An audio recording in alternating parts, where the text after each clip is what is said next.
On paper, Nvidia should be easy to beat.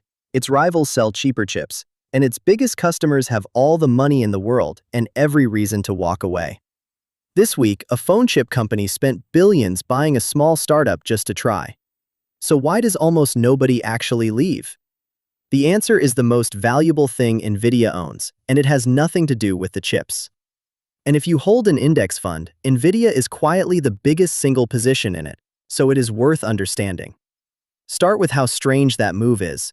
The company that just spent billions doesn't make software for fun. It makes chips, the same as Nvidia, and it still decided the way to fight Nvidia was to buy a software company.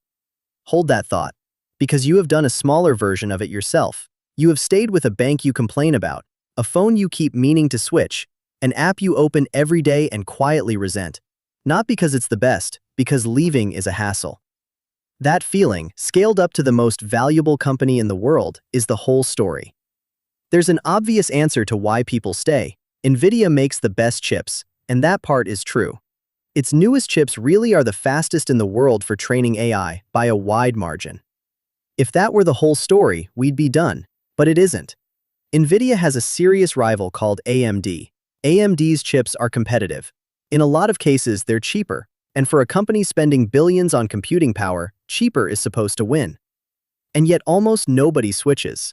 A real competitor with good chips at a lower price, and it barely makes a dent. So best chips can't be the reason people stay. Something else is holding them in place. What's actually holding them is something else entirely. To see it, forget chips for a second and think about language. Picture an industry where everyone, for almost 20 years, has spoken one language. Every tool, every manual, every trained worker, all of it in that one language. Now someone offers you a better, cheaper country to move to. There's just one problem. Nobody there speaks your language. To move, you'd have to retranslate everything you've ever written and retrain every person you employ. That language is real, and it has a name. It's called CUDA. It's Nvidia's software, and the whole AI industry already speaks it. Almost every AI system in the world was built in CUDA, running on Nvidia chips. So when a rival shows up with a faster, cheaper chip, they're offering a better country that speaks a different language. The chip was never the hard part, leaving the language is. That's the real reason nobody quits Nvidia, and it has a boring, powerful name. Economists call it a switching cost. If leaving costs that much, you'd expect Nvidia to be untouchable forever. It isn't. The interesting question is where it can actually be cracked. So, can a genuinely better chip ever break in? Watch what happens when one tries. AMD has spent years building real alternatives. The hardware is good. But a chip is only half the product. The other half is the software, the language developers actually write in. And AMD's language is the one almost nobody wants to relearn. There's far less help when something breaks, and far fewer engineers who already speak it. So the cheaper chip from the start of this video doesn't lose on price, and it doesn't lose on speed. It loses because choosing it means relearning the language. Most companies do the math and stay. The wall was never the silicon, it's the language built up around it. But a few companies did walk out, and how they did it is the strangest part. 3 of them, Google, Amazon, and Meta, the biggest technology companies on the planet. They got tired of paying Nvidia, so they did something almost nobody else can afford. They built their own chips and their own language to run them, their own private version of CUDA from scratch. It worked. One of them now runs hundreds of thousands of its own chips in a single cluster, completely free of Nvidia.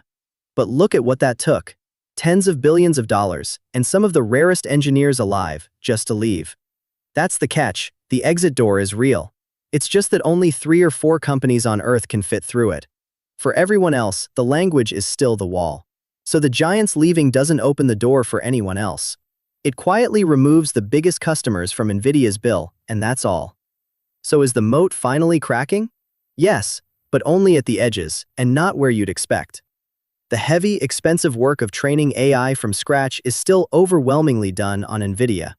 That's the core, and it has barely moved.